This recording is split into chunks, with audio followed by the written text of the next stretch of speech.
Um, so I just wanted to share a little bit about my journey with you. Within 4 months of leaving school, I actually knew what I wanted to do. And it wasn't being a courier, which is what I was doing straight after school. I wanted to go into advertising.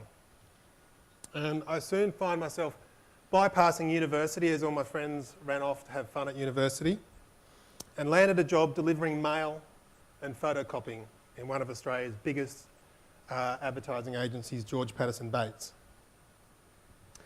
I worked my way up through the ranks into media and spent a couple of years travelling overseas, and eventually joined a small agency because I'd worked out that working in a large agency wasn't necessarily for me. I felt like I needed that sense of community and a smaller family. So the agency was the Media Palace. About 3 years later, my two bosses both resigned to go and set up another agency, Bellamy Hayden. And I soon joined them as the junior director. Director with training wheels, I guess you could call it. But by the age of 31, I was the managing director with a huge amount of responsibility and a number of staff. We became the hottest media strategy agency in town, I think it's fair to say. We'd grown from 6 people to 25, won a whole swag of awards, and had grown at 30% a year for 8 years straight. Now, the agency was very proud about its product, and it was built around its product. And I was lucky enough, and there's a few people in the room who I used to work with, I was lucky enough to work with 2 geniuses. And it's fair to say they were strategic geniuses. And I'm enormously grateful for all of the experience that they gave me. But I also learnt and was sort of frustrated in that time with some of the direction the company was taking, particularly around people, the support, development and the treatment of our people and the hours that they worked, including myself. It would not be uncommon for our staff to be there at 10 o'clock at night, a couple of nights in a row, working on pitches and things. And I just thought, I found it hard to keep looking at my staff and telling them everything was going to be okay, and we were reporting to a corporate governor. So I thought it was time to actually go and create our own agency and do things differently. So with my business partner Steve and I, Steve's in the room, hope he's feeling a little bit better as well, because we both ate the same food. We set out 4 years ago to set up Slingshot. We started with 3 people, Steve and I and one other, in a space that was probably about half the size of this stage, renting some space from someone else. And now we're on the way to building the Slingshot group, well and truly on our way. We have 35 people in 4 years across 3 companies, and we have a 420 metre squared office space in the CBD, and we're currently looking to expand. So without any funding or safety net, it's fair to say that Steve and I have both had to confront some fears and pain. Literally like, are we going to get paid this month? Is it your turn not to get paid this month and I'll take the next month? And also lots of uncertainty, having to find a new premise with 2 months' notice and move 18 people because there was a dispute on our lease. Lots of learning on that time. But underpinning all this was that we feel a huge sense of responsibility to our people. Not just in providing them with an income each month, obviously that's pretty key, but also providing them with a safe environment to learn and grow. So with only 4% staff turnover and 1 person in 4 years leaving to go to another agency, we must be doing something right. So that's the focus of the conversation I wanted to have today, which is exactly what is courageous leadership relating to your people. So you'll see a quote up there. Courage is what it takes to stand up and speak. Courage is also what it takes to sit down and listen. Winston Churchill. Great quote. Now, often in business, our leaders are great at standing up to fear, but they fail to acknowledge that you need to listen as well. And listening doesn't mean just listening to the words, because a lot of communication is not just words. It means listening to all of your senses and being far more aware. It also means that you don't necessarily need to solve everything. Now, I know a lot of men in the room might struggle with this concept, and I'm sure the women will agree, but you don't need to solve everything. Sometimes it's just about listening, being a sounding board, and letting them verbalise their problems, and often I find they solve the problems themselves without me. They just needed to vent. And it leaves them feeling far more empowered. Offering courage in the workplace can be seen as arrogance. Leader, follow me.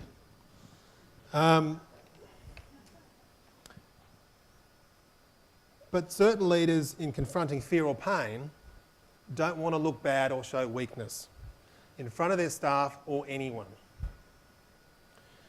But for me, demonstrating courage is actually about knowing when to stand up, also when to listen, but importantly, when to be vulnerable and authentic with your people and with others. To do this, it actually means you're going to have a willingness to feel uncomfortable. And at times understand the role, feel uncomfortable at times, and also to understand the role that fear plays in the workplace. And as a leader, it often means you might need to give something of yourself first so that someone else feels comfortable to do likewise. So everyone, including the CEO, arrives at the office each day with some baggage. Might be a purse, or a merce, to be politically correct. It could be a carry-on bag, or some people are bringing a whole trolley in as they walk in each day. Whatever it is, it impacts on everyone around us. So we need to make it okay to talk about our fears in the office place. And as business leaders, providing a safe place for our people to be themselves and to give some structure for them to be the best they can be. So for us, it all started with giving them something inspiring to aim for. And we created this mission as a team in a workshop type format so that everyone bought into where it was that we were going as a business. And it should touch, move and inspire your people and your customers. Because I don't think growing your sales by 4% is necessarily inspiring to your customers or to your staff. In Slingshot's case, our mission is we take brands, ideas and our people to places previously thought impossible. Hence the picture. Who would have thought that was actually possible to surf a wave of that size? It's what gets us up in the morning and excited about coming to work each day. But beyond the work we do for our clients, it means stretching our own brand. So as I talked about, we're building a group. And that's what has got everyone in our organisation excited about what the opportunities might be within that for themselves. But it also importantly means our people and their skills are being taken to completely new heights or places previously thought impossible. Shortly after establishing the mission, I know there's a lot of good books around that everyone's read, and I've got one as well, so I'll share that with you. I came across a book called The 5 Dysfunctions of a Team by Patrick Lencioni. And I read it over a weekend. I started reading, it was a really easy book to read. I literally, as soon as I started, I was finished in 2 days. Couldn't put it down. And in doing that, I realised that there was not anything particularly wrong with the culture, but that we weren't necessarily having honest conversations, starting at the top. So the morning after finishing the book, I rang Steve on a Sunday. And I said, mate, I've had an epiphany. And he went, oh yeah? And I said, mate, I need to see you today. And I could tell that I could hear the fear in his voice, thinking, oh shit, what's he going to say to me? So shortly after that, we were having a very honest conversation at the Oaks Hotel. I had proceeded to basically map out Steve's and my strengths and weaknesses, which was one of the exercises in the book. So I told Steve all of the things I admired about him and that he brought to our relationship. I then told him the things I admired about myself, because obviously it was a self-assessment, and asked him whether he agreed, to which he did, thankfully. But then we went through the more awkward conversation, which was, where are our weaknesses as leaders of this business? Where is it we're falling down and the things that we're not actually very good at? And how best can we work together to overcome those or put the right people around us that will actually complement our weaknesses? So whilst it was initially uncomfortable, we both walked away from the meeting with a real sense of clarity around how we might work together to best get the best out of each other, but also had a clear plan of moving that into the organisation. So we then proceeded to buy every person in the business a copy of the book. We gave them all 2 weeks to read it, and then we all sat as a team, essentially like a book club, and had a really honest conversation around where we were at. We discussed the tenets in the book, what they meant to us, which tenets we agreed with and would like to carry forward. Now, we actually carried all of them forward, but we added one. And the one that we added was that we always celebrate our successes. And as an advertising agency, or anyone who works in advertising, agencies are pretty good at that. And we're certainly no exception. Now, I don't want to spoil the book for you, because I do think it's a good read, and I think I'd encourage you all to get it and read it if you can. But the root of all dysfunction is the absence of trust, which stems basically from an unwillingness to be vulnerable within the group. So if you have team members who are genuinely not open with one another about their mistakes or their weaknesses, it makes it impossible to build a foundation for trust. This then leads to an inability to engage in open communication. So you've got people that are saying, yes, I agree with that. Oh, shit. Really? Are we going to do that? And it leads to a number of other issues, and all ladders up. So for us to truly trust one another, we need transparency. And we had to better understand each other. So we performed the same strengths and weaknesses exercise with 20 people as a group exercise. And we had people breaking up and doing self-assessments with each other, and then working with their partners to basically get a sense of agreement around what they thought their strengths and weaknesses were. And then we got them to all present back to the agency. And whenever anyone new starts, that's the process. They get a book, I sit down and present an overview to them, and then we get them to go away and do a self-assessment on their strengths.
Before in my life.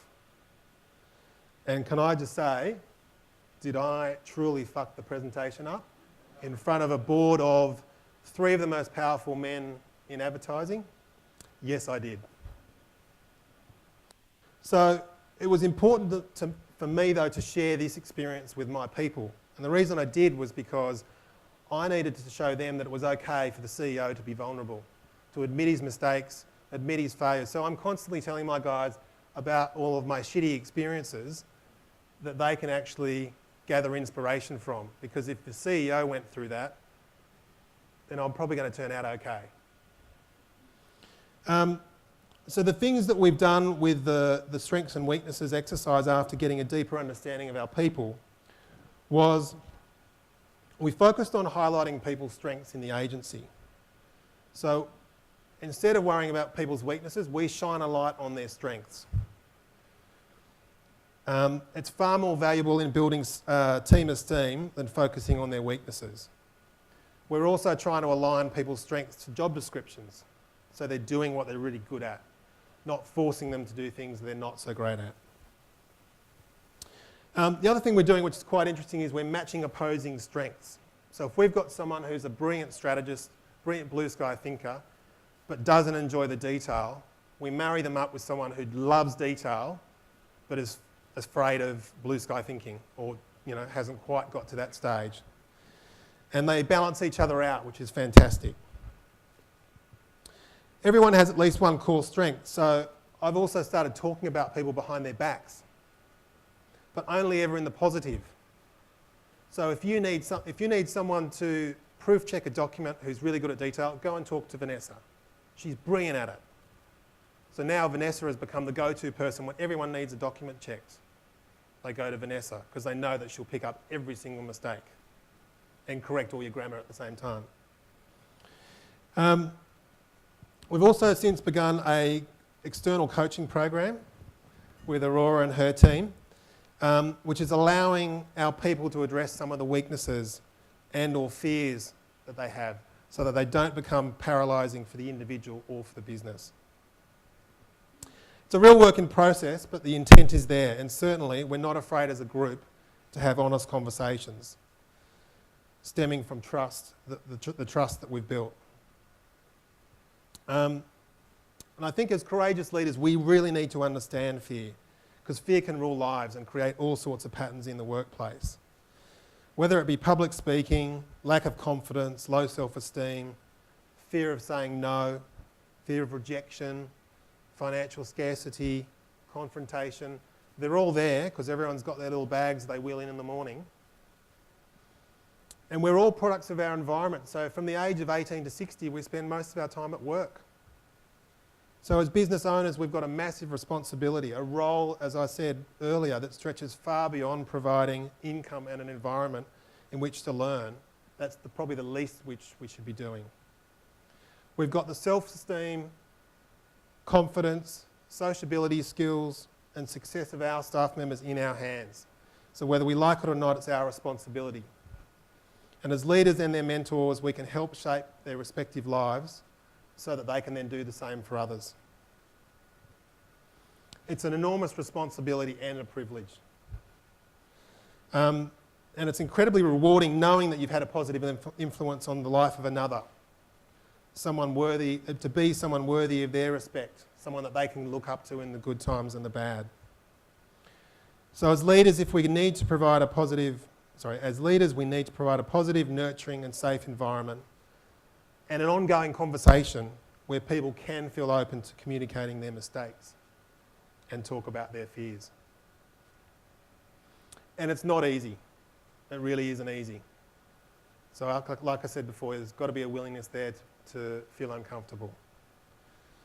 So today I've had the courage to stand up and speak to you about my journey, building on my fear of public speaking and also on my dodgy dinner.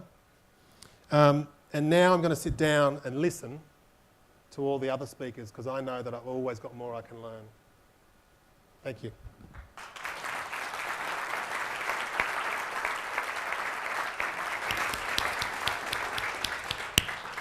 So we've got time for 1 or 2 questions of Simon. Thank you so much. That was wonderful.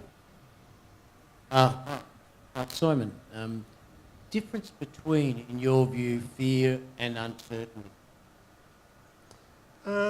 Look, uncertainties, I mean, fears are things that I think are there inherent in everyone, and it stems from when you were a young kid, right?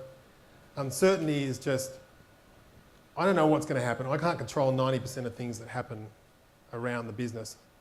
I can control certain things, and I just don't worry about things that I can't control. They're the uncertainties that kind of crop up. Fears are obviously things that I'm afraid of or that stem from previous experiences. I don't know if you've ever heard fear stands for false evidence appearing real, right? So it's things, and I'll give you another story. I swore I wasn't going to tell this story, but I will, in the spirit of sharing. So where my public speaking fear came from was at the age of 5 years old. I was at school and I pissed my pants. And my only memory of it was standing in front of the whole class and all the kids laughing at me. And then I had to go home, and my mum had to come and pick me up early, took me home. And when I stood up to do my first ever presentation, I'm sure I was drawing on all that fear of a 5-year-old in front of a room of people. And everyone's got stories like that. And they're all hidden, right? So it's not about necessarily recalling the memory, but it is about acknowledging that it's there and being okay with the fact that it's there and finding solutions to get around that. Is that? Hi. You mentioned about working through the strength and weakness aspect of yourself and your team. When you find what you call a weakness, how do you link it to and the strength to your business objectives? Because you need to have that correlationship between the strength of your people and the weakness of your people to what you are trying to achieve in the business. Yeah. No sense in having someone having great financial strength, whereas your business is really not requiring that competency. So how do you bring that relationship between the two? Absolutely. I think when we're looking to hire new people, we will be looking for certain people with certain strengths in certain areas. But I guess what I'm talking about is, so within the organisation, we've all got strengths and weaknesses. So when we first started out, and there was 5 of us, I was running finance. I'm the last person you want to be running finance. It's not what I'm good at, but I'm actually okay at detail, I just don't enjoy it. And between Steve and I'm the more detailed between the two of us. So I said, mate, you can't run finance. I'm going to have to run finance. Right? Because I was better at it, just better at the detail. But then part of our strategy is we've got Vanessa, who supports both Steve and I. She's our detail person. She mops around us and corrals us in the right directions when where we need to go. Without her, we'd be lost. So I think in answering your question, I'm just big on not having people doing things they're not good at doing, because all it does is show up their weaknesses. And if you go into a gold mine looking for dirt, you'll find it, but what's the point? Try and align their job role or their responsibilities to the things they're really good at.